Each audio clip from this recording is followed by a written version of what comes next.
Et nous en sommes arrivés à croire que parce que nous nous reposons sur ce que nos ancêtres ont fait, ou sur les grands fondateurs de nos églises, sur ces gros sacrifices qu'ils ont faits pour Dieu, tout cela est très bien et grandement apprécié.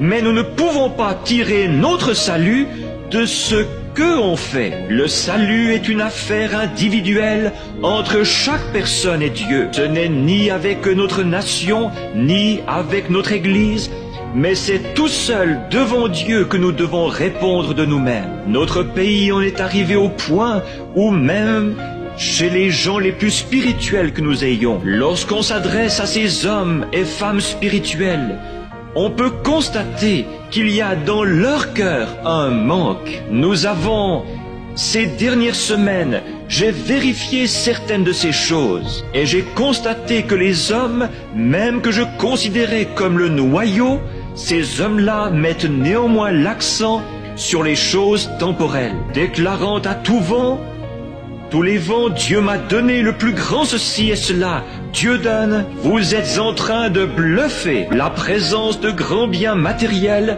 ne reflète pas toujours la volonté de Dieu. Dieu fait pleuvoir sur les justes et sur les injustes. Mais ce dont le monde a besoin aujourd'hui, ce n'est pas d'une foi illusoire, d'un bluff de spiritualité. La foi accomplira parfois de grands miracles sans toutefois provenir d'un cœur spirituel. Notre Seigneur n'a-t-il pas déclaré: plusieurs viendront à moi en ce jour-là, disant: n'ai-je pas fait ceci et cela par ton nom? Et je leur dirai ouvertement: retirez-vous de moi, vous qui commettez l'iniquité. Qu'est-ce que l'iniquité?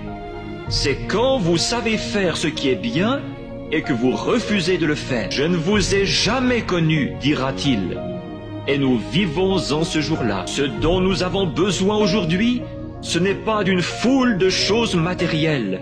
Nous possédons cela. Nous n'avons pas besoin de plus grandes églises.